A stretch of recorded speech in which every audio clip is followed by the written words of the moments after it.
we're transitioning now to the other side of the bridge. And any listener and viewer will note that His Excellency made his remarks in flawless English.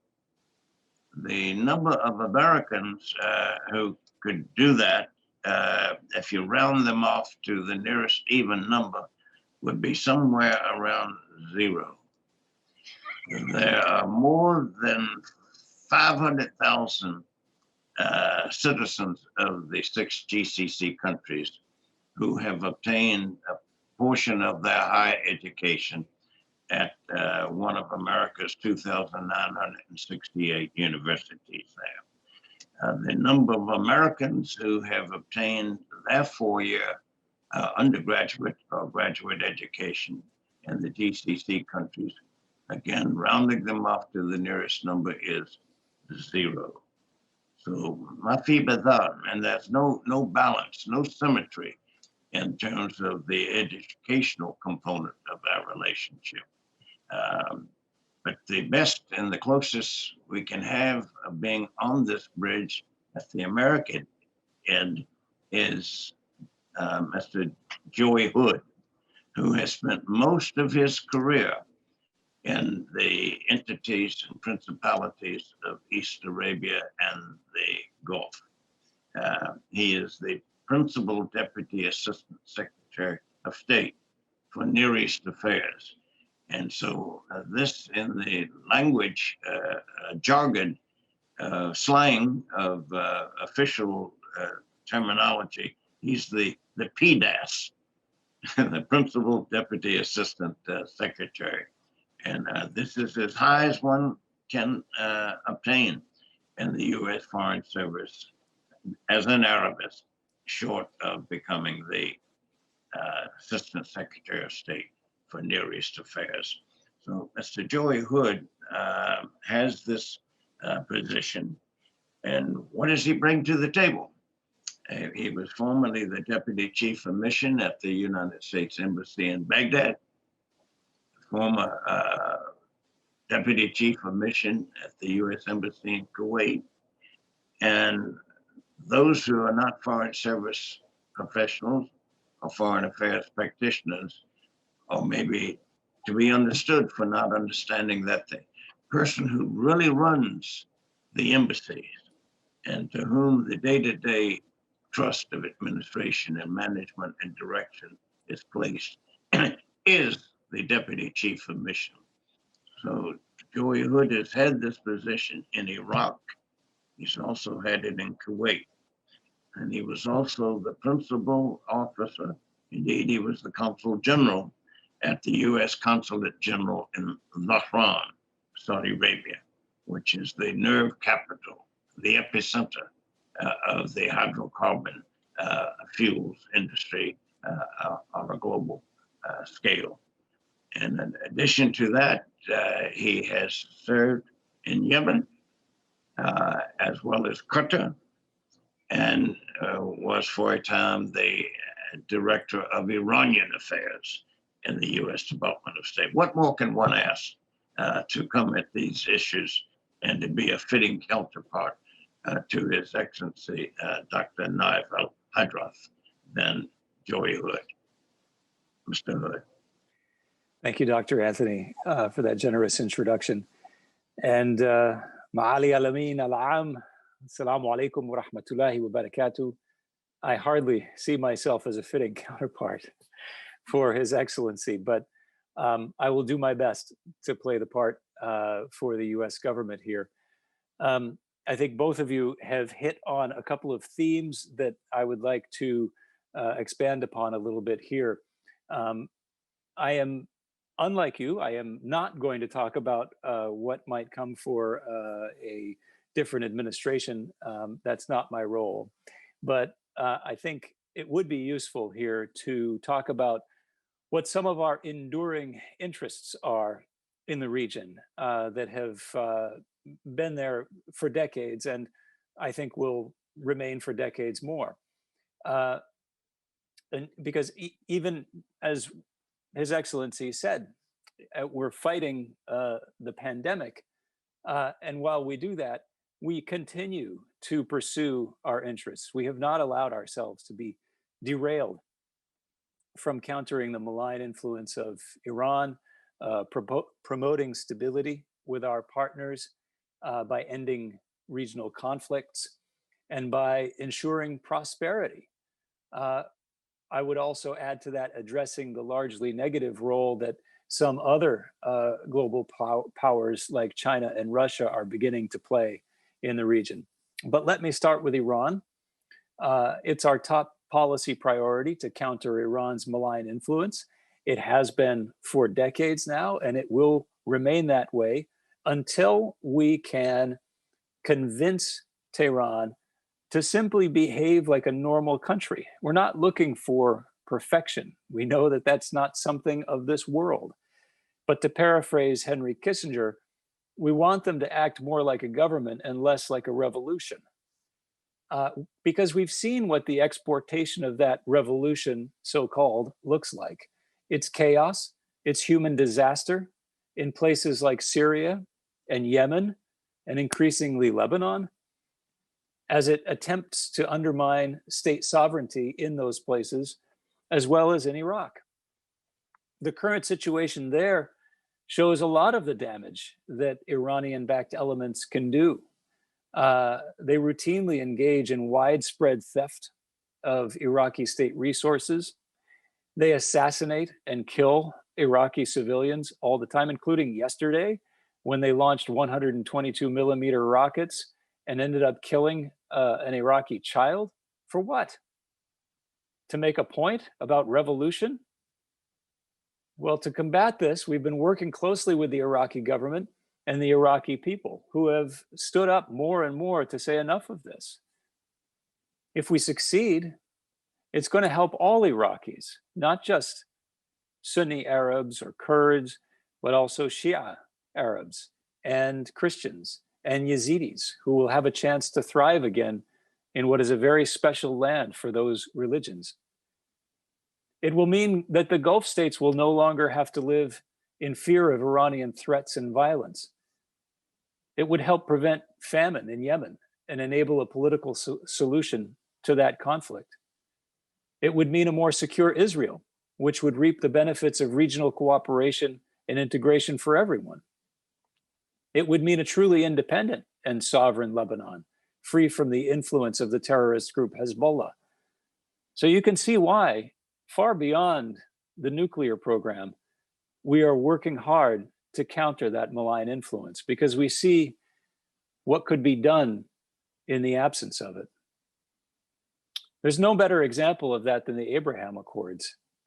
The UAE and Bahrain have already, just a few weeks after signing these, opened up telecommunications, financial transactions, active air corridors. We're seeing investors taking advantage of these openings.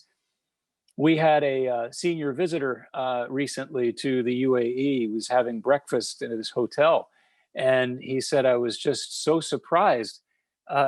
As I listened into the conversation at the table next to me, it was in Hebrew. This is a massive change in a very short period of time. We can't discuss the progress we've made on regional integration, though, without talking about the work that we've done to encourage our partners to overcome the rift between Qatar and the other Arab nations. Resolving that rift is one of our highest priorities and will remain so until it is overcome, because resolving it is crucial for facilitating closer economic cooperation, political cooperation. Everything that we want to do really depends on resolving that rift. Across the region, we're supporting the UN as a trusted broker to try to end the conflicts in Syria, Libya, and Yemen, because those conflicts radiate instability. And it takes a unified approach to bring all people to the negotiating table. In Syria, we and the majority of our international partners share the view that there will be no normalization or reconstruction until there is irreversible progress on UN Security Council Resolution 2254. Likewise, in Libya, the UN is doing a fantastic job under the leadership of Acting Special Representative Stephanie Williams, who has done the impossible in bringing Libyan sides all from the battlefield to the negotiating table. I say it's virtually impossible because look at how internationalized that conflict has become. You have Russian mercenaries backing Sudanese fighters, supported by Emirati drones, battling it out with Turkish-backed Syrians for influence over Libya. I mean, this is just crazy. We've got to find a way for the Libyans themselves to come to a solution that is political, because there is no military solution there. And as the Libyans themselves all agreed in these recent talks led by Stephanie Williams, all foreign forces need to leave the country and let Libyans decide on their political way forward. We are supporting all of this through our diplomacy. We are supporting the Libyans through our donations, almost $1 billion since 2011 to help them survive and move along the path to peace. In Yemen, we're also supporting the United Nations and the special envoy there. We're also the country's largest humanitarian donor, with over $600 million in support this year alone, although the Houthis are obstructing and refusing to uphold international principles. So we have been forced to curtail some aid to areas under Houthi control, but we have continued all life-saving and critical assistance. In Lebanon, like in Yemen, Iran and its allies are preventing stability from taking hold. As we now see yet another attempt to form a government, it's clear that whoever leads Lebanon cannot proceed with business as usual. They have to undertake meaningful and sustained reforms to restore international confidence in Lebanon and unleash the Lebanese people's enormous creativity and potential.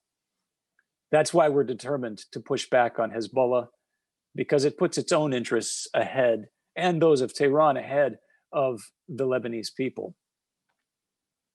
Moving from the region's worst disasters to perhaps its most hopeful case, in Tunisia, we've invested more than $1.5 billion of assistance to help them since 2011 as well. And we've supported, as part of that, small and medium enterprises for economic growth. So it may surprise you to learn that just in the last 4 years, we've become the #1 export destination for Tunisian handicrafts in the United States, which is a great thing.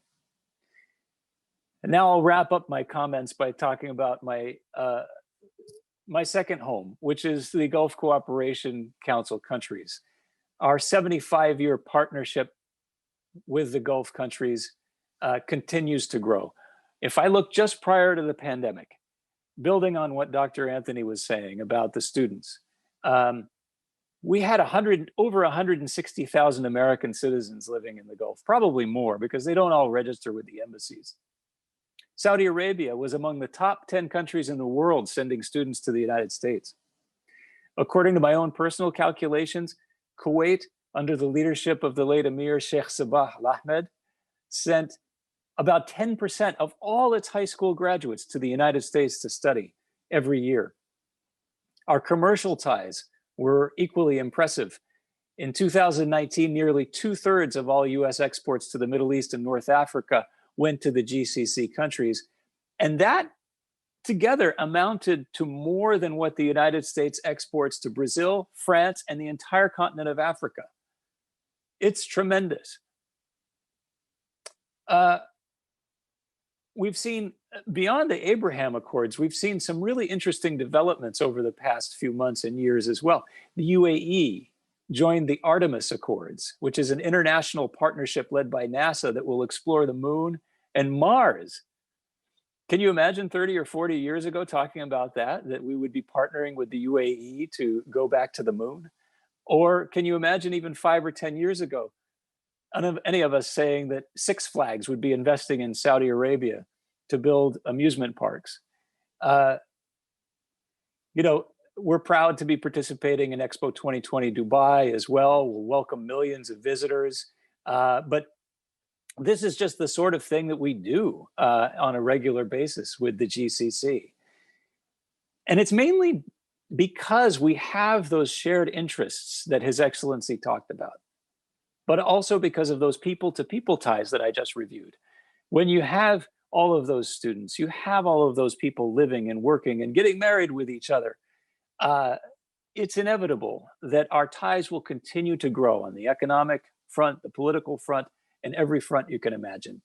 I'm optimistic that as we emerge from this pandemic, those ties will be stronger than ever, and our relationships in the Gulf and the broader Middle East will be a bulwark against global threats, as they have been for 75 years, and an engine for growth and human development. I'm optimistic. I'm looking forward to it. Thank you for the honor of being with you today. Shukran.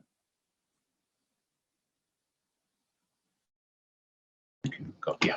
Thank you, Mr. Hood. You lived up to and even went beyond what we had hoped and expected. It's difficult at a time of such uncertainty and transition, not even being defined in terms of its components fully to the satisfaction of people who would like to have their anxieties allayed or assuaged. But you're right, who 30 years ago would have imagined that the United States and one of the GCC countries would be mooning together. So this is indeed progress and lightens the aspect of the relationship. Thank you, sir, and God bless you and your team. We're more comforted than would have otherwise been the case, knowing that people like you are at the helm day to day, working to strengthen and expand the positive side of these relationships and to protect all of that which we have achieved, and to sit together and envision the visions that Kuwait has, 35, Saudi Arabia, 2020, and Oman and Qatar, and all the others have their visions too. But a key component to those visions is working with the United States, cooperating with the United States, and the United States not just working and cooperating bilaterally with these countries, but multilaterally through the GCC in Riyadh, which represents all 6 of the GCC countries, and tried to have a consensually arrive to accord on priorities, as His Excellency said, security and stability. Without security, one's stability is in peril and dire straits, not just the Hormuz Straits, but straits of another kind. And without security and stability, how can one achieve, let alone maintain and sustain peace?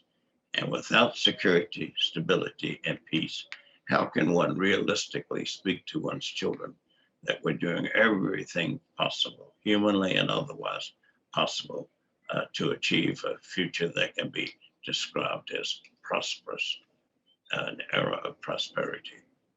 Thank you, sir.